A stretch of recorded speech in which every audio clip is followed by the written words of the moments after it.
I'm in my zone. Hey, this is Zero at ReviewZoneHD, and I'm bringing you guys a review for Atelier Ayesha, The Alchemist of the Dusk for the PlayStation 3.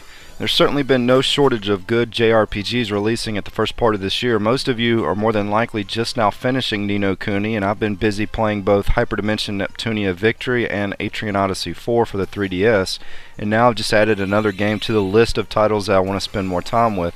Alchemist of the Dusk is very deceiving in that it starts off very simple, very slow, and then it begins ramping up not only the difficulty, but the pacing, the amount of quests that you can complete, and the items that you can create. There were times that I had over 10 active side quests to pick through. One of the things that I enjoyed most about the Elder Scrolls series is the crafting and the deep alchemy found in the more recent releases. So it's just natural that a game like this, which is centered around creating items and using recipes, would interest me. I stayed away from the previous games in this series because I quite honestly didn't know anything about them, but now that I've had a chance to sit down with it, I'll have to admit it's a pretty solid game. Let's find out more in the review.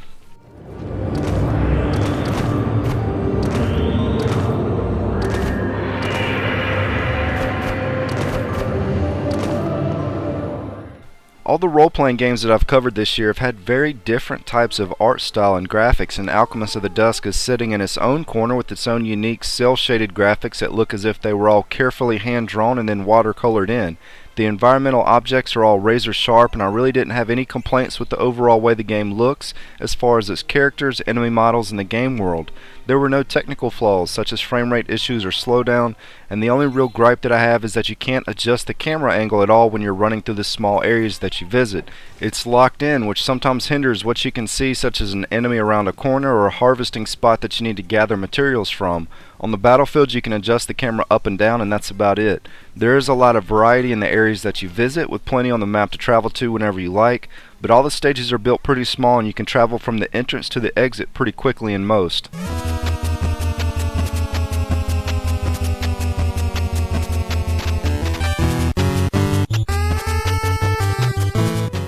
I am very pleased to be able to welcome a guest like this. What kind of place is this? It seems pretty old. I just couldn't do a review without discussing the sound on this one. The music and the sound effects are both top notch. Most of the voice acting was equally just as good, but the main character's voice can get really annoying. For those of you that played Star Ocean: The Last Hope and remember the little annoying girl that played as a summoner on that one, well, that's pretty close to the voice acting that you're going to get from the main character on this game. She's just very ditzy, almost airheaded with how she speaks, and you can tell it's an adult trying to sound like a child, and it just doesn't come off very well. Surprisingly, the rest of the supporting cast sounds just fine. She's really the only thorn in your side when trying to watch the massive amount of cutscenes that you'll be checking out on here. The dialogue and the story also transitioned well into English, so you're going to want to watch most, if not all, of the story, so it's kind of a bummer that she was voiced that way.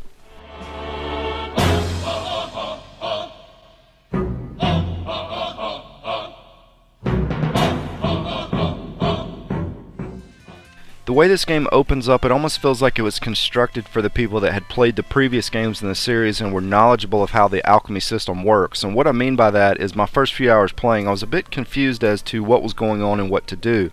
It does have some good tutorials, but even with those, there were times that I was just lost. And even once I was 15 hours into the game, I still had a little trouble determining what I needed to do to progress the story. A lot of the events and the quests are triggered by cutscenes that almost feel a bit random when they activate. Sometimes it would happen after crafting a certain amount of items or revisiting the same shops in town. The overall pacing of the game is a bit slow. The first 10 hours I felt like I was just gearing up for the next 10 hours by stockpiling items and ingredients, which I really didn't need up until that point. Creating new items and altering weapons and armor and using the alchemy is all well and good, but if the combat's not there to back it all up, then you feel like you're just kind of wasting your time. But once the game shifted from me beating most random encounters in 1 or 2 turns to actually needing to think things through a bit and better prepare myself by taking along 50 or 60 items into one stage, that's when the game got a lot more entertaining. Certain battles began taking several minutes, and I even began losing a few battles, which if you wipe out, you don't get a game over on here. Instead, you're just tossed back to the world map. It's also possible for some areas and quests to become available to you long before your party's capable of handling them, so the challenge may be hard to see at first, but it does get interesting once you're 10 to 15 hours into the game.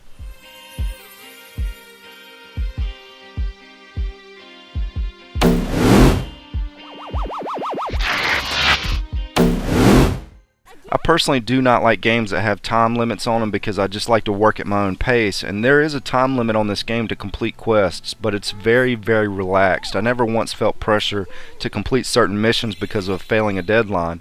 One playthrough will be in the ballpark of 35 to 40 hours, and the ending that you will receive will be based off if you rescue a certain character and which friends in your party have the highest stats. There's also a true ending that you can go after, which will require a lot of time management, and this is where you may need some sort of guide to help you along if you're determined to see all of the endings. Unlike some of the other JRPGs that I've covered on this channel, this one never really gets too provocative. It stays on the wholesome good side of the fence. Parts of the dialogue almost seems focused at the younger crowd, including its humor, which a good bit of the jokes were mildly amusing, but they were never really much more than that, and I was pretty neutral with how I felt about playing through the first 10 hours of this game. It wasn't boring to me, but I also wasn't having overextended sessions playing because I was just glued to the game. But between hours 11 through 20, once I understood everything that was going on, including exactly how complex the alchemy was and how to create more potent items and then actually needing them for the harder fights, that's when everything turned around and I really started to enjoy playing.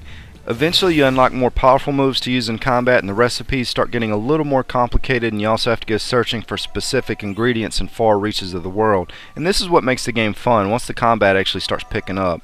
And while the basic game mechanics are nothing like the Harvest Moon series, which is geared towards planting and doing daily tasks, the feel of this game closely resembles what you get out of a Harvest Moon title, with how you complete quests and how you interact with NPCs.